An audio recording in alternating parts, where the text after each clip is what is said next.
try not to drag this out too long.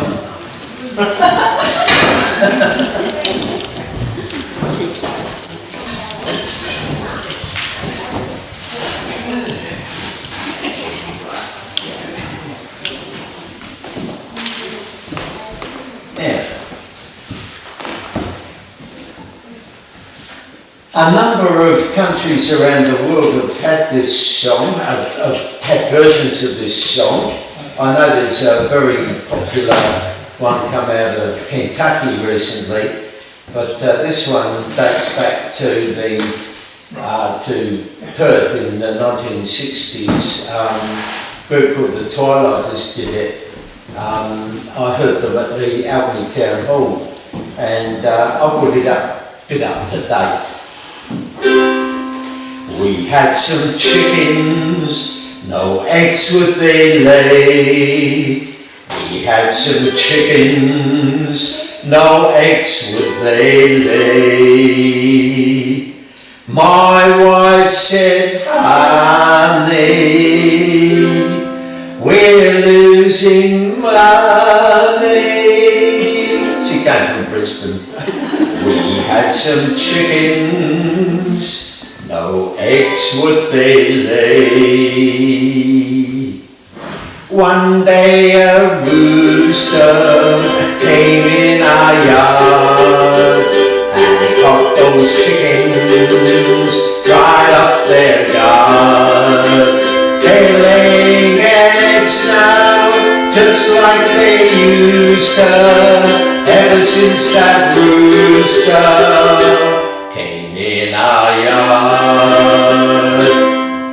We had some sheep now, no wool would they grow. We had some sheep now, no wool would they grow. My wife said, honey,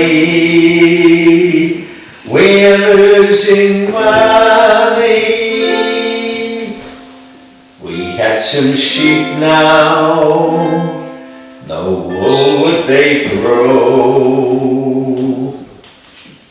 One day a rooster came in our yard, and he caught those sheep right up their guard. They got the jackets of tropical worsted, ever since that rooster came in our yard.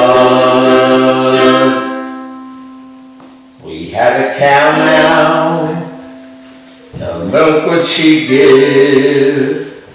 We had a cow now, no milk would she give. My wife said, honey, where will we get the money? You need what it was at. We had a cow now, milk would she give. One day a rooster came in our yard, and he caught that cow right up her guard. She's giving milk now with a calcium booster, ever since that rooster came in our yard.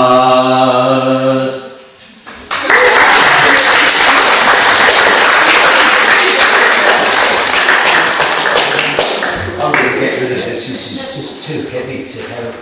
Oh, come on, raise it.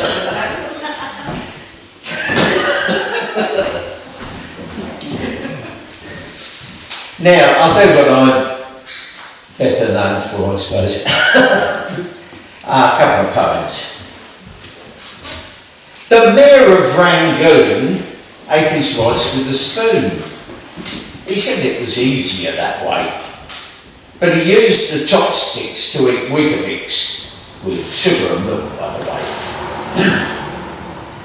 But often he'd wish for his favourite dish, which they served on a plantain frond. There wasn't a doubt these were the best trout that lived in the City Hall pond. These fish were so grand, the best in the land, put there by the king, so they said. They were tasty and pink, and the mayor, with a wink, claimed they were specially bred. Now he read it somewhere, this wily old mayor, that potatoes were really nice to eat with this trout, which, as it turned out, were infinitely better than rice. With potatoes smashed down to a hash brown in America was considered quite hip, while up in Japan they favoured gratin. In England, of course, they preferred the chip. Now, the mayor of Rangoon found out really soon it's not the potato that matters, whether served dauphinoise or out of a jar. It was always the fish on the platters. And at least once a day he dined in this way, on these beautiful, tasty, fresh trout, until came the day he found out with dismay that the trout that he loved had run out.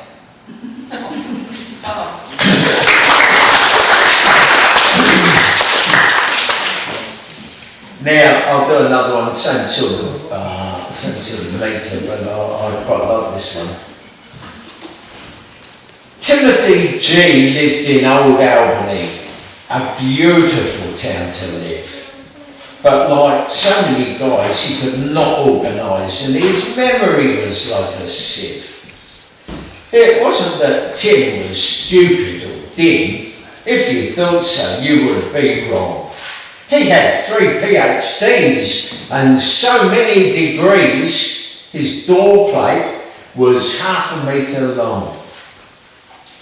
He knew so much, yet Tim used to forget to eat or comb his hair.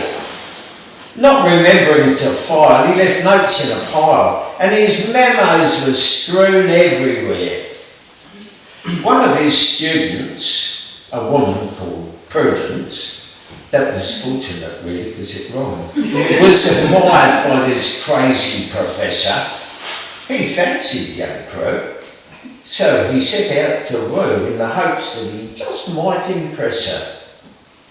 Hoping he might win her, he asked her to dinner, and it took lots of courage for Tim, but she quickly said yes to his earnest request. She too was enamoured with him. They drank and they dined as they were inclined, and they both enjoyed themselves rotten. At the end of the night, Tim realised in fright his wallets and cards he'd forgotten. It just wasn't his day, but Prue said she'd pay and got the money out of her purse. He wrote an IOU and promised young Prue the money he would reimburse. But she never thought less of this scatty professor and forgave him for being so silly. And as meek as a mouse, they drove back to her house, where she gave him a kiss on the doorstep. After several more dates, they became more than mates, and he asked her to become his spouse. And it didn't offend him, and she organised his addendum, and tidied the rest of his house. So Prue and Tim G are blissful as can be. Their marriage is a raging success. Tim works hard and good, but all husbands should.